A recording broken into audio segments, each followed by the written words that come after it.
Welcome to A Pair of Bookends, the book club you can carry anywhere. We are your hosts and hopefully your new bookish pals. I'm Hannah MacDonald. And I'm Lydia Clare. Today's episode is also another weird one, as I am again without my right arm, Lydia. She is still unwell, so I am sure our listeners will join me in wishing that she gets better soon so that we can all have her back. And on to today's show. Welcome to another episode in our debut Spotlight series, where we shine the light on the freshest authors and put their work firmly on your radar. Today, I'm joined by Senta Rich, author of Hotel 21. Hotel 21 is a sharp, funny, psychologically astute debut about Noelle, a kleptomaniac cleaner moving from hotel to hotel as soon as trouble flickers. On her 21st hotel, she meets colleagues who complicate her plans and leave her wondering whether she can finally hope for more. Senta Rich is a screenwriter and novelist based in Dublin. She began her career as an advertising copywriter, during which time she also wrote radio plays and magazine articles. After leaving advertising, Senta moved into film and TV. Senta has written for major Irish drama series Fair City, amongst other drama and animation series, with an impressive CV featuring the likes of BBC, Amazon Prime,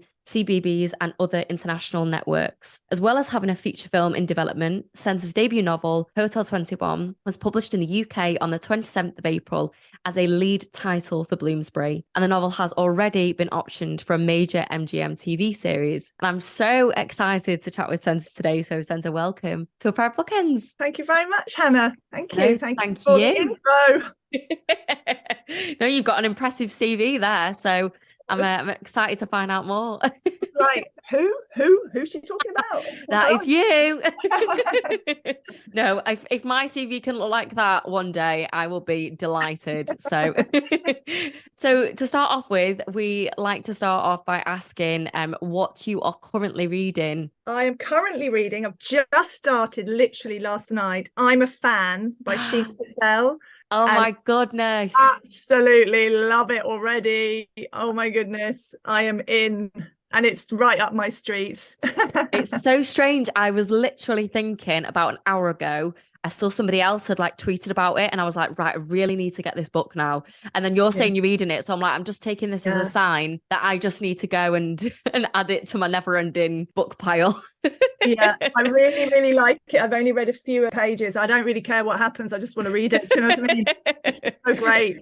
It sounds so good. Yeah, it's very original and it's first person and she's an obsessive. So I love it. Love that. Away. And it's all about like social media and which I don't really have any, I don't do it. I'm not on social media. And have you never done social media? No. Oh, really? I know, it's really weird, isn't it? And I've been asked a few times, so where can people contact you? And I'm like, nowhere.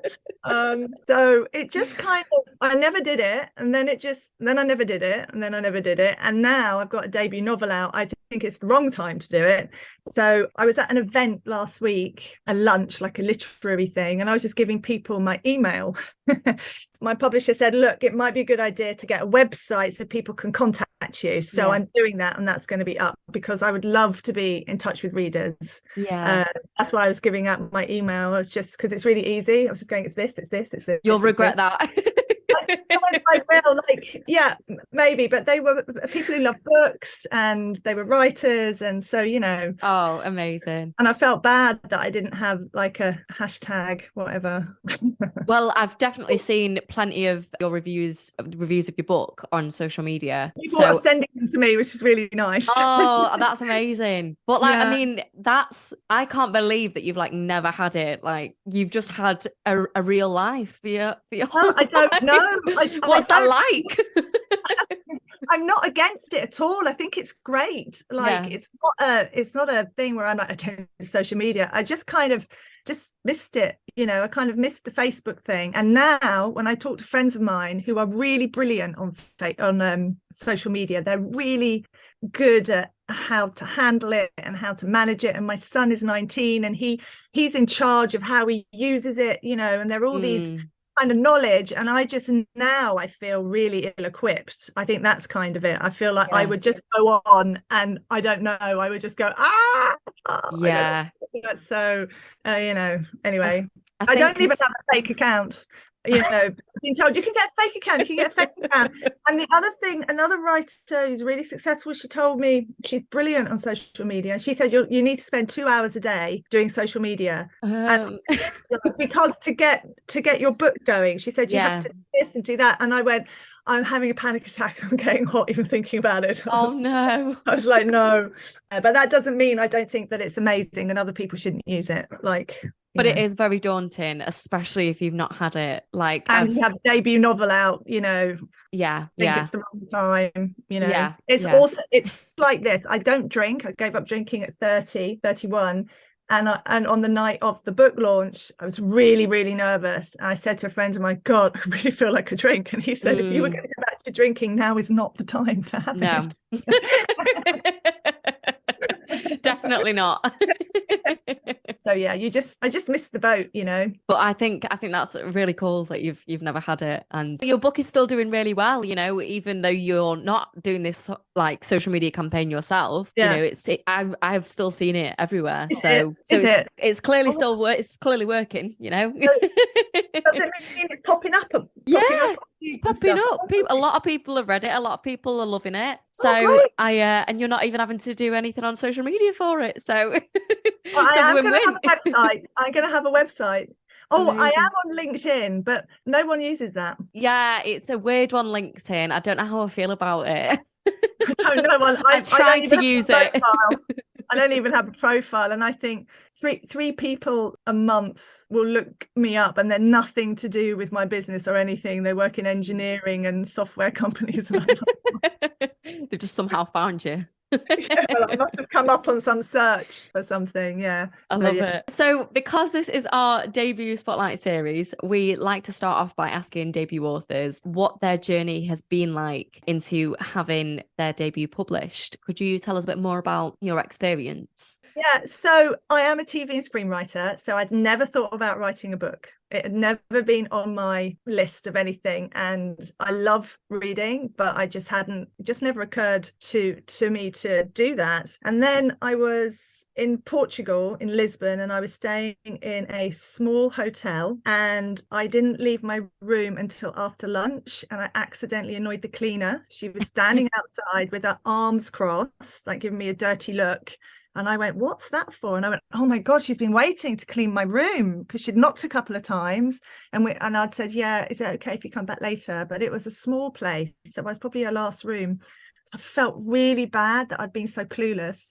And when I came back later on that evening, my hairbrush was missing. And I immediately thought, no, I don't think she took it now.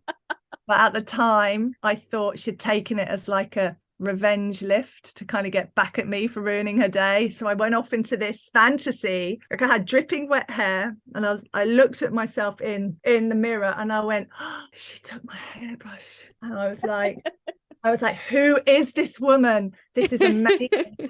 Only take kind of small things from people, or is it only ever a hairbrush? And I was really, thinking about her. And then I immediately went to, I love this character. I could feel her, if you know what I mean. I had a sense of her. This idea that, she rummages around and, takes a few things. And then I immediately went to TV and film, because that's my first sort of port of call. And I don't know, it wasn't really happening. I was just kept thinking about her and being her and everything. And then I thought, she had some control over me that day. She kind of stuffed up my night, and well, I thought she did. I don't think she took it now. I really want to say that. I don't think cleaners take things. And I thought maybe she was trying to get some control back in her own life.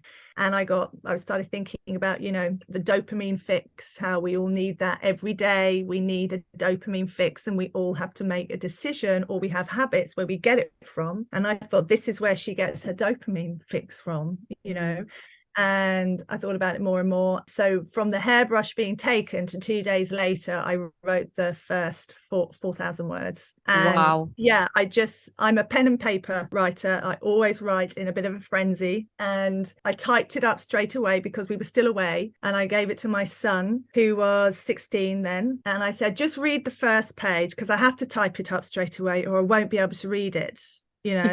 So I said, just read the first page. That's all you have to do. And I thought, if he reads the whole thing, I might have something, because he's like, oh God, okay, I'll read. I mean, he is very generous, but you know, we were on holiday and stuff. And I was making him sit down in front of my laptop, and he read all of it. And I thought, well, Wow. maybe something. And he went, I think you should keep writing that, Mum. So I did. I kept writing. It took me 9 months to get a first draft. Now I was aiming for a short book, because at the same time I lost the hairbrush, I'd read a short book, Japanese novel, and it was just a moment in time, and I thought I could do that, a moment in time. So she's starting this job where everything, there's an opportunity to change, where her ordered life will be challenged, and will she take it? So that was my rough thing, and I thought I can do that in a short book. So I was aiming for 45,000 words, because I sort of thought I can do that, I won't bore anyone. And it ended up being 65,000. And then the first thing, I sent it to an agent, Marianne Gunn O'Connor, who is in Ireland, with a little pitch, and they asked for the first 25,000 words. And then I waited again. Oh, actually, no, there was another bit to it. I don't know whether this is boring, Hannah, but there was another bit. No, not at all. I love it.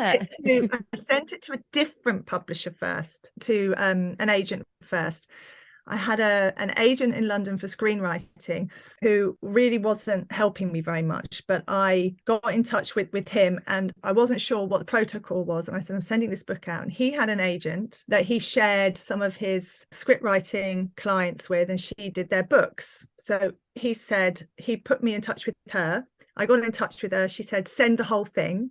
So I sent the whole thing, and I waited. I never heard. I waited and waited. I sent her an email saying, listen, there's no pressure. I'm just checking. Did you even get it? Which always is the, but I really was wondering. Didn't get back to me. So finally, it was about 3 months. And I went, I can't do this. I need to send it out. So I told this other guy, this agent who's no longer my agent, I'm going to do this here in Ireland, because this is just, it's really not working. So I emailed Marianne, and she asked for the first section of the book, and then they came back to me and asked for the rest of it. And then she sent me an email and said, I really like this, blah blah blah, and I want to consider it, but there's a few things you have to do. Add 20,000 words, it's just too short. Change the ending, it was a little bit bleak. And the other thing she wanted me to do was take out, I'd written it as a continuous stream of consciousness. So it's exactly the way that it is now, but I had to change the layout. Right. So I had to put the dialogue on different lines. So some of it, you can still see it's continuous stream, but then I had to write it. She said, you're going to have to lift it out and write it like a proper book. So I did that, and adding the 20,000 words was fantastic, because I went, she wants to read more. That's great, because I wrote, and then I ended up writing more when I worked with publishers. She sent it out very quickly. Then I did those changes in maybe 4 or 5 weeks, and then she sent it out, and Bloomsbury came in very early with a preempt deal. And I spoke to Emma Herdman in Bloomsbury, and within 5 minutes I was like, God, I love her. It was really, really amazing. And I was thinking, all publishers like this? I mean, I've no idea, but it was really great to work with her. And then she wanted more of stuff, so I put more in. I had to take some stuff out, and so it was just a kind of, an editing job then, working with it. But I really enjoyed it. I really enjoyed doing that. And when it was over, I really missed it, and I missed the characters, and I was really felt a little bit bereft. I miss the characters. So no idea how you feel when you spent so long with them. And I did feel I felt a bit lost. So it was, so it's been a different kind of writing experience for me. That's amazing. And I mean, it wasn't planned. It wasn't planned. But I mean, it's so frustrating, because you only seem to hear from people trying to pave their way into like creative industries, of them having to play like such a huge waiting game, and for their work to be sort of treated as like, I don't know how to describe it, but it's just like me and Lydia are actors, and the amount of times that you get rejections is fine. You at least get a no, but it's the people that don't reply at all, and that really frustrates me. I don't think that, my gut feeling is that something was wrong. Right. I don't think this person was rude or Right. just Okay. ghosting me. See, I do know that term. I honestly think that something must have happened or it was really strange. But no, you're right. And I do think the world of TV and film is very similar to the world of acting. I don't, my experience in publishing world has been positive, but in TV and film, that it's near misses all the time and rejection all the time. And it's nothing personal. It's just the way the business is. Yeah. So, a long time ago, I said, I'm allowed one day to lick my wounds. And then I'm going to get up and get at it because it's a real waste of time. Yeah, wallow and let yourself get in a negative thinking loop. Yeah, because once you do, you can't it's so hard to pull yourself back out of, isn't it? Because So you have to tell yourself, I will pull myself out of this at some point. Am I going to do it now or am I going to do it in 6 months? Well, just do it now. And just get on with it because you never know when someone's going to pick something up. Yeah. And then suddenly you've got a very short space of time to get it finished and get stuff done. And then suddenly you're working really hard and then it's done. So, but yeah, it's really tough. It's been tough in TV and film. So. Yeah. I mean, we're seeing that with the writers' strikes in America at the moment, aren't we? So we can see just how tough it's been. So, solidarity with them. Yes. But I mean, you were then picked up by essentially one of the biggest publishing houses and, you were their lead title. So it's like, that's incredible. It was definitely worth the wait for you. That happened when I found out I was one of their 4. I was like, really? And then there was marketing plans. I was like, really? Because it was all very, I don't expect that.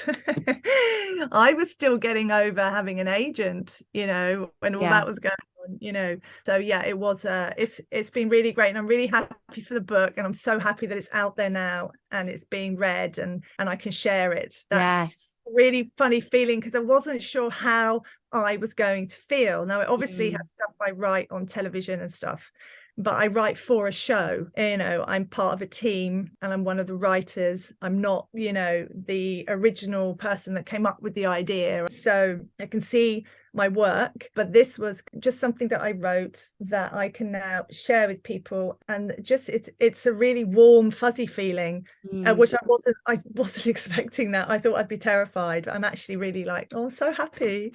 What are the differences like between, obviously this is like your baby, this is yours that you've created, but like you said, you're part of a writing team on a TV show. What are the kind of differences in like the notes you're given and how you take things in, sort of the challenges you might face? What are the differences between writing as part of a team and then writing this book? What are the differences for you?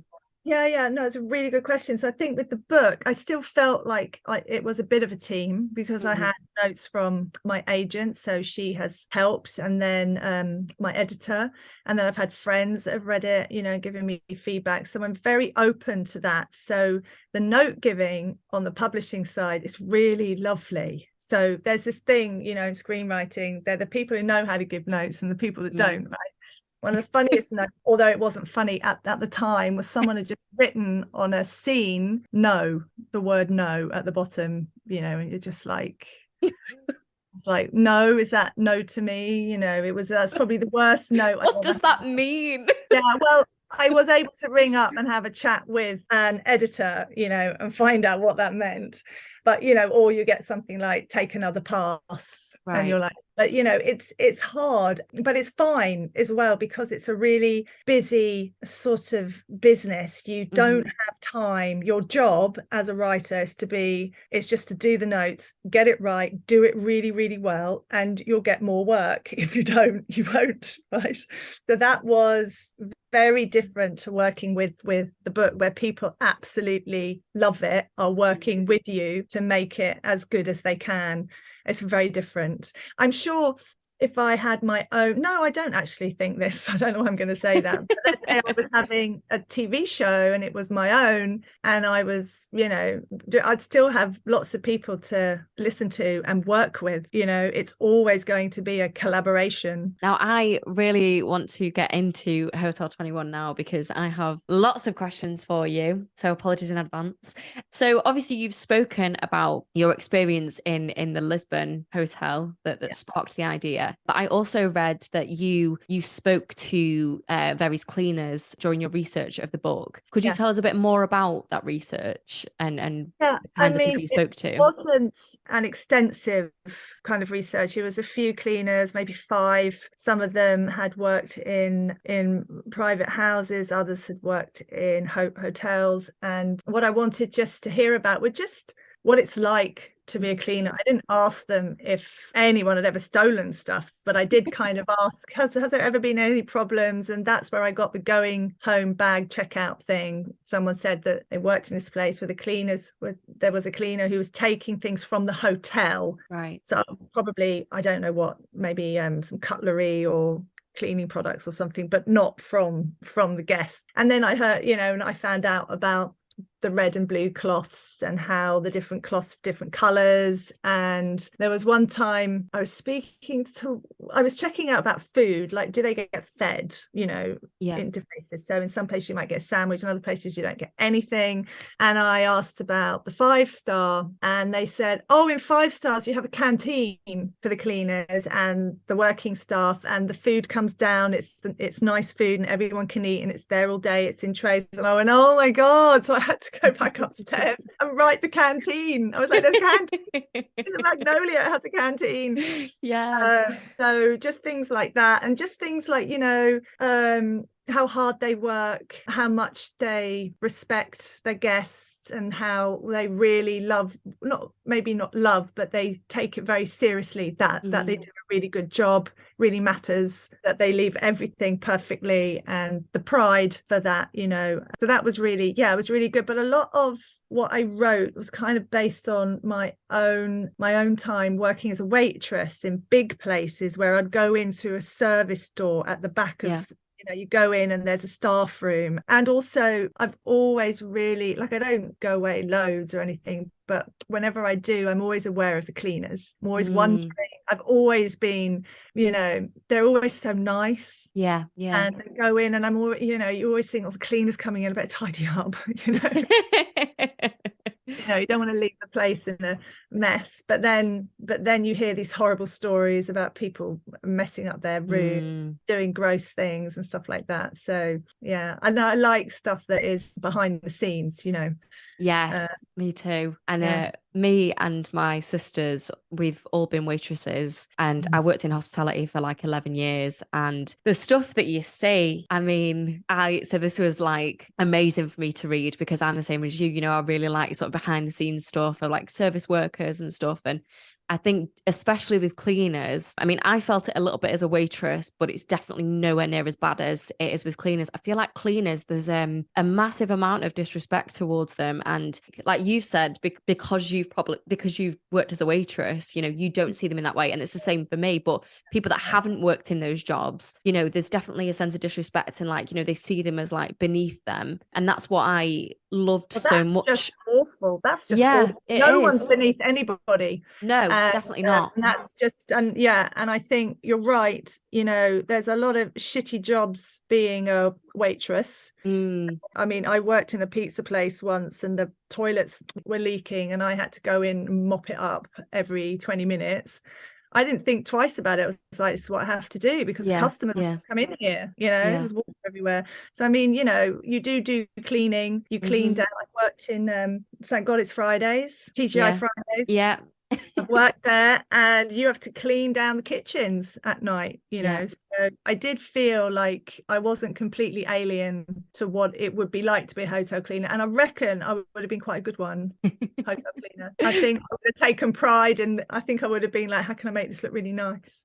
But that's what I loved about the characters, is that they did take pride, and a job that people might turn their nose up at, they took immense pride in it, and they really cared about everything being perfect, and they had their time that they were like, okay, we have to get this done within this specific amount of time, and we need to do this like this, and they did take pride in it. And I think it just gives, I really hope somebody that might look at cleaners in a more disrespectful way might read this book and go, Oh, right. Okay. Yeah. I've really not given them the time of day here. And, they might Well, rethink the yeah. way that they've treated people in the past. I don't know. I just think People it'd in be, general, I mean, someone who thinks like that, it's not just cleaners that they're looking down on, yeah. it's lots Yeah. of people. So, sod them. Like, Yes. just most people are very respectful. Yeah. Yeah. That's what I think. Most of Yeah. them, maybe in the really, really fancy places, you might get Mm, people who are like, who feel very special and they're very rich, and maybe, they yeah. might behave like that. But I really hope not. Yeah. I think I just had bad experiences of working in hospitality and No, I and know being treated like it is clicked at you. yeah, And oh, the clicks hate it. yeah, yeah. Now we've touched a little bit on your characters, but your novel is populated by an incredibly vivid, diverse cast of characters, each with their own nuances and complexities, and they're just so well written. I loved them and really, really miss them. And it's definitely a book that I know I'll return to just to spend time with these women again. Was there a particular inspiration for them? Was it the cleaners that you spoke to, or like, what inspired these characters? Right. So I haven't spoken about this previously, Hannah. Okay. So It's exclusive. yeah, it's exclusive because, well, I don't think I have. But this is honestly how they came to be in being, to come into the novel. And so when I was writing the book, I knew that Noelle was going to meet somebody, or something would happen in this particular job. Hotel 21 was going to be the place where something happened, and I'd already set it up that she was starting to feel like her life wasn't really going to be able to carry on the way it was, because she was starting to get exhausted. She wasn't really aware of it, but she was, so we kind of know she's kind of a little bit, she doesn't really want to keep moving around, but she knows that she has to, rather than being like thrilled about it. She Yeah. was just having a little bit of it, but she thought that Hotel 20 had kind of really knackered her out, which it probably did. So Yeah. maybe she had recovered. So I knew this. So I knew that when she went down, so I put the staff room downstairs in the basement, and one of the cleaners said to me, probably wouldn't be down there, but I said it has to be down there because Noelle is going down into her own like subconscious, and I had to go down with her, and we had to go through the corridors, and we had to get into the staff room, and I'm with her, and I'm going, who are they going to be, who's going to turn up, what's going to happen, so that she meets Julia, which is really, really matters, that we understand how she works and all that kind of stuff.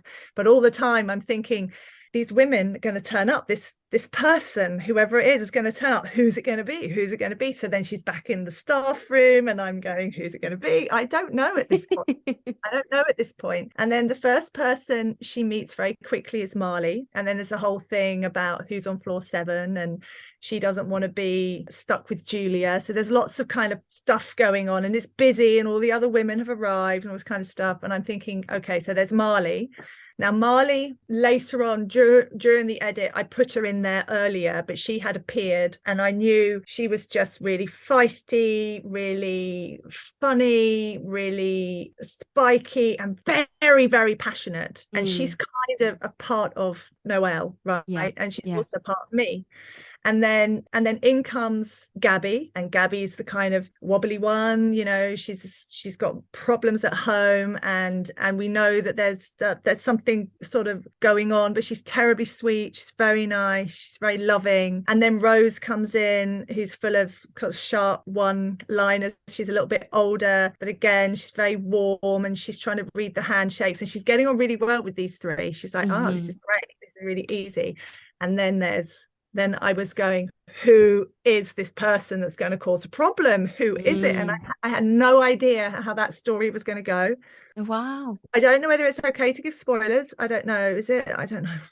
But I didn't know. And then she's like, and here's Phil. And I just knew that I needed an androgynous name. Yeah. I just had a feeling that the energy that this character was going to have would be very, very vibrant and very sexual and very feminine, like super supercharged. So she sees her, and she's not really turning around, and she's like all sort of like, yeah, whatever, but her hair falls, and it's all sort of the way that she's seeing her, it's like almost projection, Yeah. of what it is to be this high, very sexual feminine being. And that's how she sees her.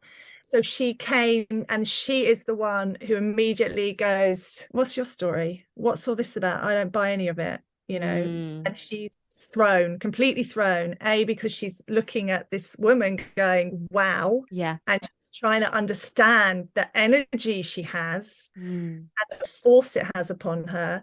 And at the same time, she's trying to manage which Noelle should I be, but she's totally thrown. And then they go to the lift, and then we hear how close they are in the banter, and she's suddenly completely out of her comfort zone. Yeah. And that was I really hope that answers the question, because that's as truthful as I could say. No, it definitely does. And It's I think also, sorry. No, go on. It was also the same, Freddie, when Freddie Yes. turned up. So I knew Noelle was going to turn up with somebody. I didn't know who it was going to be. And that preparation scene, and then she's going down the stairs, and it's all putting the sock in the door. That was me going, who is it going to be? Who is it going to be? Let's go down the stairs. Where are we? What's, I'm conjuring up the scene. And when we open the door, there she is. Yeah. And a bit of a state, and there was Freddie, and I just wrote Freddie, and I was so pleased that Freddie was great, because I think he's one of the very few male figures, and I just thought that was a healthy sign.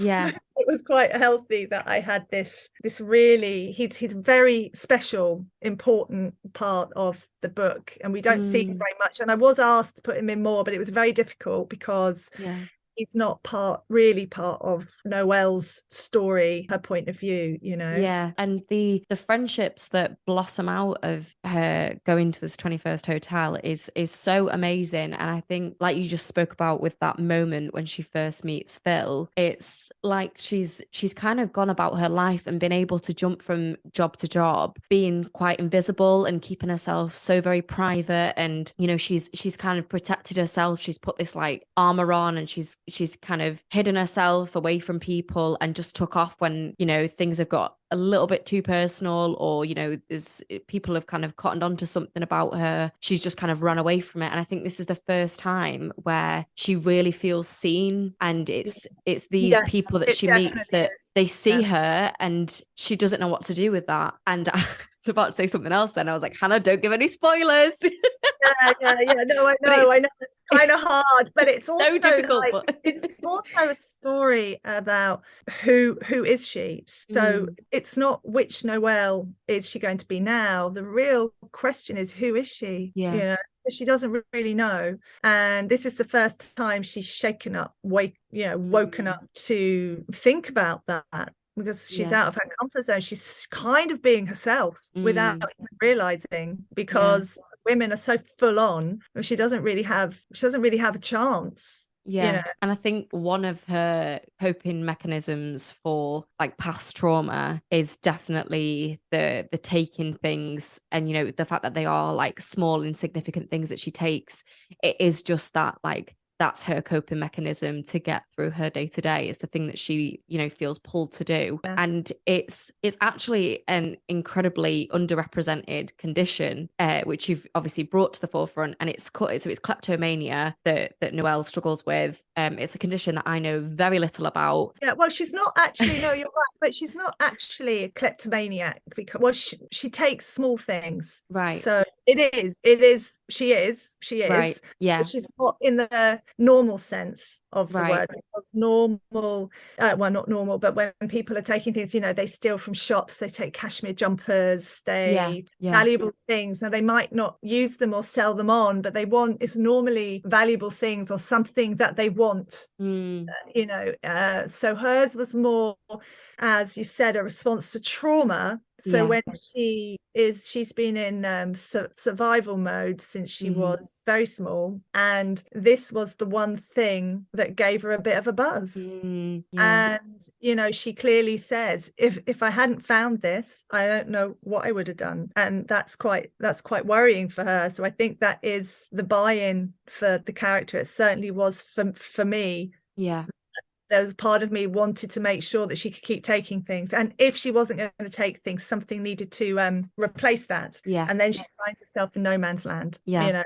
She's very confused for a while. And we are talking about, like her trauma and her coping mechanisms. And, there are definitely like dark elements to the book. But I think what you do so well is finding like the perfect balance between light and dark, because there are some like really funny moments in the book and like comic relief. And like I said before, there are these like really light female friendships that are full of banter and are really great. And, the way that they perceive certain guests, and they talk about having to like clean up shit off the bathroom floor and all these things. I just think it's amazing that you managed to strike this balance when she has had such a traumatic past, but you found these really lovely moments, and I think that's what makes the book so readable. Oh, well, thank you for that. I think for me, I was writing something that I would want to read, and I'm sure that's the same for all writers. So I don't like to get too dark. Now, I know it is quite dark in places, but it's always told from her point of view. So you kind of feel a bit safe with her, because she's not really aware of how lonely she is or how wrong her situation is. And she's naturally very good at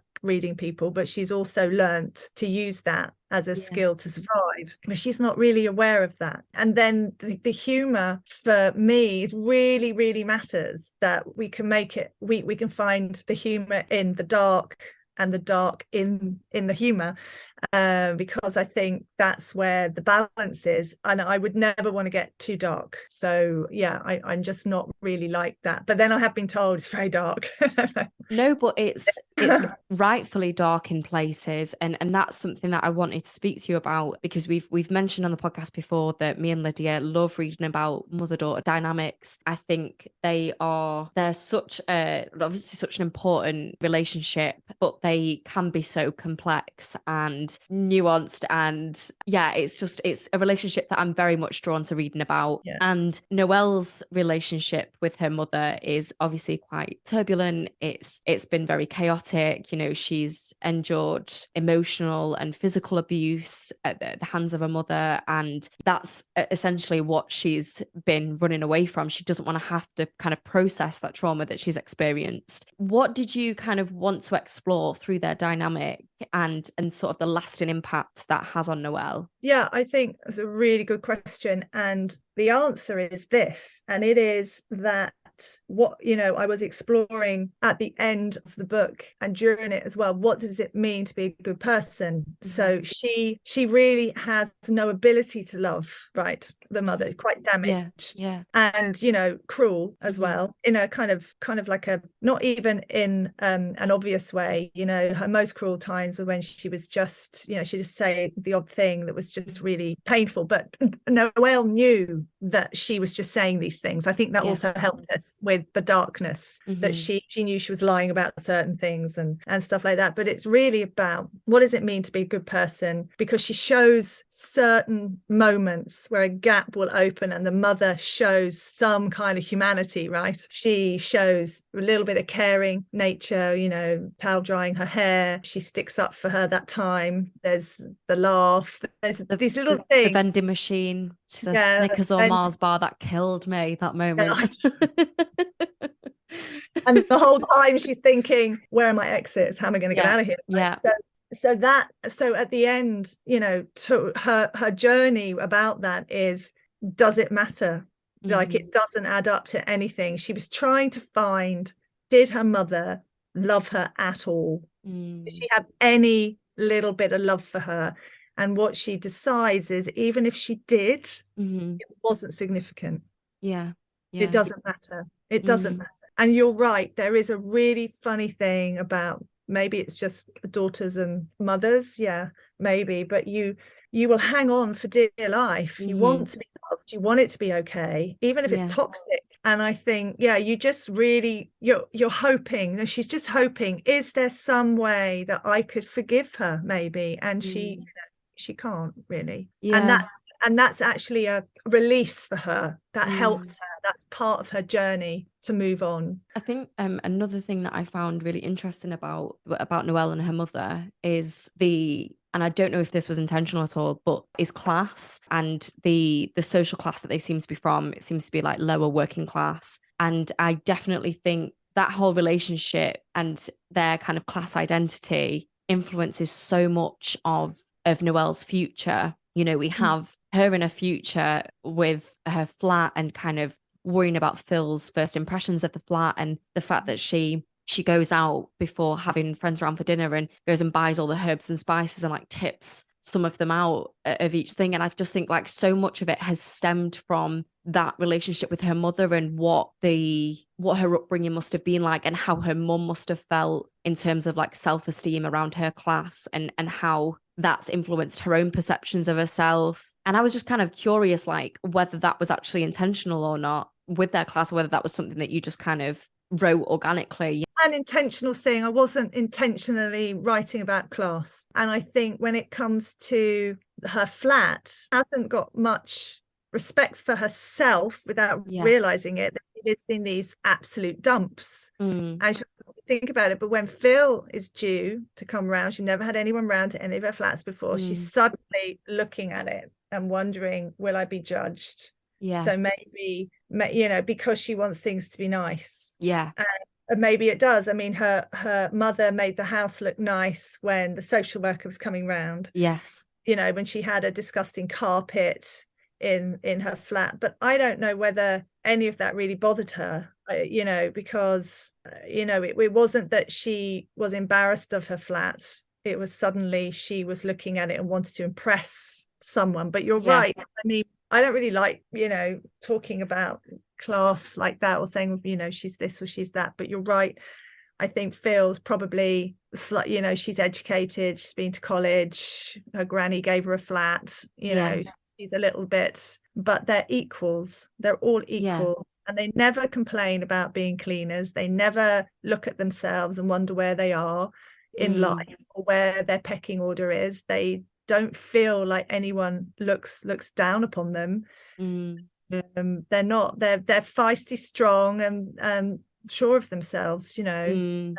I think it's because me and Lydia are both from working class backgrounds, and we are kind of drawn to themes of class. So well, I'm really pleased that you saw that, because it wouldn't have been my, you know, the reason for writing it like that, but I'm obviously drawn to those sorts of stories as well. I mean, I wasn't going to write about, you know, because I have this thing like, you don't have to be in a position of power or super rich, super talented and all these amazing things and, you know, degrees coming out of your arse and everything to be exceptional, to be an exceptional person, you know. And they are really amazing women, right? I mean, I think they're awesome. I love them. And I think that's great. And, it, you know, so they're not there.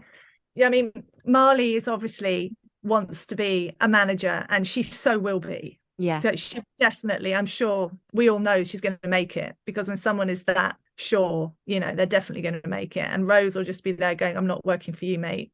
I'm going to see you later. It's going to be an absolute nightmare. And I'm sure that Phil will go on and do something else, but they're always going to be friends. Like they're friends for life. You know, they're so close and they're bonded. And they brought her in really quickly, mainly because of Marley, who just thinks everybody should be, you know, feel super happy all the time. And she gets really annoyed and frustrated when things aren't going well. Yes. You know, she really holds the group. You know, she's probably the kingpin of that group. Definitely.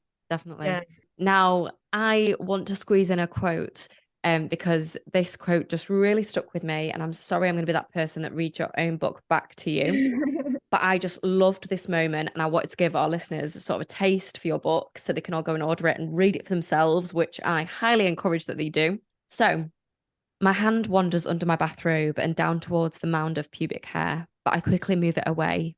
Whatever this sensation is, it's not something I'm used to or have control over. It feels like a spark that, if ignited, will burn the house down. That is just so well written, and just, of course, she sees it as a means of control. Like, that's a huge part of her identity, is about control and having control, and just the fact that it links to her sort of sexuality. And I think, as the narrative progresses, we see Noelle discovering her sexuality, her sexual identity, and sort of the struggles that she has with that. And I don't think I've really kind of seen a sort of fear of sexuality represented before. And I don't mean in the sense of an LGBTQ identity. I don't mean that. I mean in a like literal fear of the act itself. I would love to ask and squeeze this question in. What inspired that exploration? Well, because, well, it's a very good question. I mean, what happened was when Phil appeared, and I knew this energy, I kind of knew I'm going to be going on this journey, and let's see what happens. And the other reason, because the initiation for her is very, she's 26, she's never had sex, never had an orgasm. Well, she had sex with a guy, but it wasn't really sex. It was more like an act of God knows what. But anyway, so this has to be part of her awakening. It felt like it really, really mattered that happened. So when she's feeling herself waking up, and they're very strong feelings, that she has fantasies first, she doesn't know what they are, but her whole body's alive, so that when finally something does happen, it's like it's electrifying for her, right? And it's like, what is this thing? But it's all mixed up with someone showing her some attention, someone who's very sexual and strong, and she's just really, really drawn to her. And I think as well, I knew that it needed to be somebody, it couldn't be a guy, because it really didn't feel right. She's got no experience of men, and she's looking for the love of a woman. Like, she's Noelle, which is no woman, and she's really looking for that kind of a connection, deep one, to a woman. And I think very much so she felt, and for me writing it, I felt safe with Phil.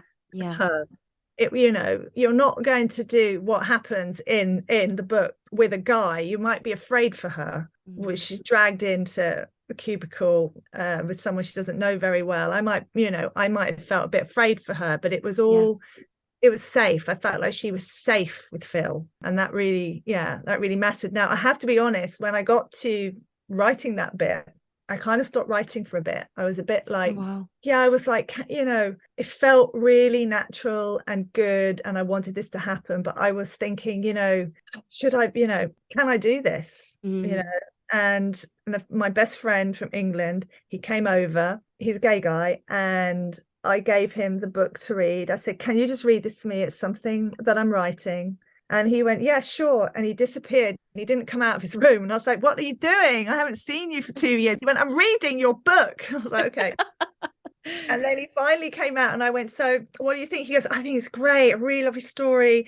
And I went, yeah, and he was like, and what? I said, what about the Phil stuff? He went, so what? And I went, great, fine, that was all I needed, and it was because I wanted it to feel like it wasn't it was just natural, and it just came from character. It just came from character, and it was it wasn't a decision I made at the beginning of writing the book. It definitely feels organic. And just from reading that quote, I'm sure our listeners all know that it sort of, your words jump off the page. It's these moments with Phil are so like electric and vivid, and as soon as she meets her, this is going to go somewhere. There's just that instant connection and that instant energy. It's very exciting. It's very exciting. And it was very exciting to read. So sorry, I sound like I'm talking my own book up. I'm not. I'm just saying. No, writing, I was really excited. Please do. I was, just felt right, and it felt fresh, and it felt like it was going to be complicated, and it was part of her journey, because I felt like it was, I don't know, I felt like I was just with her all the time. And like with Freddie, I was like, so who's going to be at the door, Noelle? We'll have to go and have a look. And it was kind of like I was always with her. It was a real pleasure to write, and I still think about her now, and I well up, and I worry about her a bit, and I love that. And you can tell how connected you are to your characters. You know, that absolutely comes through. And I think that's why they're so lovable, because you love them. And they are all part of me. They're all part of Yes. me. I think that's the same for all writers. I think that they all say they're all parts of me and everything. I think that's quite normal to say that. So I don't feel strange saying it. Definitely not strange. But there's a Gabby in me and a Noelle in me and a Phil in me, and and it was just lovely to have them there and to hang out with them. And when Bloomsbury said we'd like more of the hotel, more of the women, I was like, oh, great. I can't wait to do that. Yeah. No, it was wonderful. And I think that's a lovely note for us to end on, because we've hit time. Well, I've so enjoyed talking to you, Hannah. It's just so nice to have me on. I love talking I'm pretty to you. sure I've rambled. No, this has been amazing and I've loved every moment of it. So thank you so much. And I loved every moment of your book. And I don't just say that, I genuinely mean it. And I really hope this conversation encourages our listeners to pick up your book, because I have no doubt that they will enjoy it too. And final question for you. I know you've just brought a debut novel out, but what's next for you? Well, my publisher very smartly told me to have so I had a 2-book deal with them, because I pitched the second book thing very badly. I pitched it, but she said, great. So I got a 2-book deal. And she said, it's a very good idea to have the first draft of your book 2 finished before you publish your first book. So I did that. So I've just had my first kind of sweeping notes. So I'm going to be working on that. And it's not a sequel, obviously. There is no Hotel 22. The only thing I'll tell you about it is there's a restaurant. There is a restaurant in it's not a big, it's not it's just part of it. But there is a restaurant. Yeah. And I tell you, it was great to go back there, I can imagine. But it's only part of it. That's not what it's about. And I'm still working. I have a screenwriting partner. We're still working on TV pilots, and we're trying to finish a movie. And then I spend the other half of my time will be in paid script writing work. Yeah. Amazing. So I'm going back to normal, which is working. Basically, I just write 9 to 5, or sometimes I'll write 10 to 6 or something, but I always do a full day when I can. I mean, you can't always. Yeah. So, and you're a mother as well. So yeah. Well, he's 19 now. Okay. Yeah. But yeah, when he was younger, for anyone who writes or wants to write and they've got children, it is really difficult. I just used to take him to school and then race home and work until I had to pick him up. And that was it. Pretty sure that's what everyone does, but it's right. But it's reassuring for writers that are mothers to hear that. And it's so exciting to hear that you've got so much coming up, because I'm already excited for more of your work. Oh God, I tell you, there's a big pressure for book 2 that I didn't realize what it would feel like. And I'm really pleased I have draft 1. But yeah, it's very pressured. Yeah.